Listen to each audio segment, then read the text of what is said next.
Assalamualaikum sahabat AW Kertapati.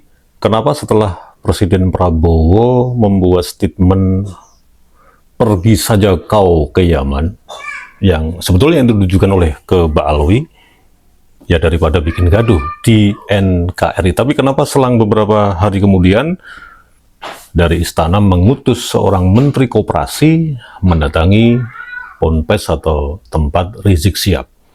Nah, tentu saja ini membuat pikiran netizen, pikiran para, khususnya membuat pikiran atau perasaan subscriber, khususnya subscriber AW Kertapati, bingung. Bahkan ini apalagi yang akan ditempuh atau langkah-langkah Prabowo ini. Kemarin ngomong seperti itu, sekarang kok seperti ini. Begini penjelasannya.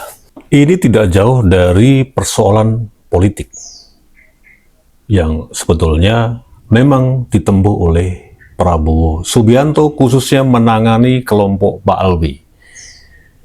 Dengan pernyataan pergi kau ke Yaman daripada bikin gaduh di NKRI, kemudian akhirnya menimbulkan reaksi kan dari si Rizik, dari si Bahar. Kalau tahu kabur aja dari Yaman, goblok. Masa presiden mau begitu? Masa khusus rakyat sendiri? Hah? Yang kita juga nggak tahu kenapa Bahar sekarang bisa lenggang kangkung kemana-mana. Kasusnya yang di Cipondo Tangerang yang sudah masuk kepada tahapan tersangka yang itu sudah dikeluarkan oleh Polres Kota Tangerang. Ini bagaimana kasusnya? Tapi sudahlah, kita tidak akan membahas mengenai itu. Tapi yang pasti sebetulnya ada apa nih istana seperti itu, khususnya Prabowo Subianto. Nah, sebetulnya kalau kita bicara politik, ya tentu saja ini sebuah strategi yang ditempuh oleh Prabowo Subianto. Akhirnya mengutus Menteri Koperasi mendatangi tempat Rizik Syihab, dan kita tahu bersama Menteri Koperasi juga didamping oleh Rizik Syihab melihat museum KM50. Kemudian Menteri Koperasi juga memberikan statement mengenai koperasi. Badan usaha yang dianggap cocok karena itu sesuai dengan nilai-nilai yang tumbuh di masyarakat kita, nilai-nilai kebersamaan, kegotong royongan, dan kekeluargaan, itu adalah yang paling tepat, namanya Badan Usaha Koperasi. Niat baik Bapak Presiden, begitu juga beliau selaku Menteri yang akan melaksanakannya untuk mengembalikan sistem ekonomi kita ini kepada ekonomi kerakyatan, ekonomi keumatan. Dan itu adalah upaya yang cerdas kalau menurut saya. Bagaimana langkah Prabowo Subianto melakukan trik-trik politik khusus menangani klan satu ini, klan yang merepotkan bangsa ini, klan Mbak Alwi. Ya sebetulnya ini adalah sebuah prank ya kalau menurut saya. Kenapa saya bilang prank? Sekarang Mbak Alwi mana paham sih tentang koperasi, apalagi koperasi dikelola oleh pesantren. Kita belum tahu nih karya dari Mbak Alwi, khususnya di dunia pesantren menangani soal-soal koperasi. Ya mereka kan selama ini menyuguhkan di sosial media kan tentang, ya kebanyakan hanya itu saja kan, sholawatan, kemudian ceramahnya cuman halal haram dan seterusnya itu kan. Ini tiba-tiba didatangi oleh Menteri Koperasi. Dan ini sekali lagi sebuah paradoks dari Prabowo Subianto lewat Menteri Koperasi. Kalau menurut saya dalam batin Rizik Syihab, gile bener nih. Ini apalagi nih?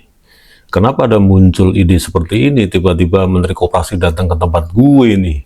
Apa relevansinya? Gue kan minta KM50 lo angkat nih Presiden, lo ungkit lagi, lo buka lagi kasus ini. Kenapa yang datang sekarang Menteri Koperasi? ini bukti nyata bahwa setelah di KSP ada Pak Jenderal Dudung Abdurrahman, nah Rizik Syihab ambil lagi pasti seperti pernyataan yang lalu bahwa Pak Prabowo mengatakan pergi saja ke Yaman. Ini jangan-jangan, ini mungkin di benak Rizik Syihab ya, ini jangan-jangan ide mendatangkan Menteri Koperasi ke tempat gua nih, jangan-jangan ini dari Jenderal Baliho. Ya kan namanya juga KSP ya, Kabinet Sekretaris Presiden kan. Ya kita nggak tahu lah, tapi saya menduga seperti itu. Nih lo, gue kasih Menteri Koperasi aja dah, biar lo nggak banyak bacot gitu loh. Kan seperti statement dari Pak Jenderal Dudung kan, bahwa ulama itu yang paling terpenting tuh jaga mulut gitu loh. Itu memang penting. Apalagi mengklaim dirinya sebagai ulama si Rizik Syihab ini kan. Ya memang sebaiknya jaga mulut, dan sekarang udahlah, nggak usah banyak bacot, nggak usah banyak keluar-keluar sana sini. Lo udah tua bangka gitu loh, Zik. Ya sudah, sekarang diterima aja Menteri Koperasi, lo bagaimana benahi atau mungkin belajar lagi bagaimana mengelola ya koperasi pesantren itu dengan baik. Ya mungkin jualan minyak wangi lo banyakin gitu loh, jualan macam-macam lah yang itu dikelola dengan baik, yang akhirnya juga bermanfaat bagi sekelilingnya. Tidak hanya soal perang, soal gua berani siapa aja gua hantam.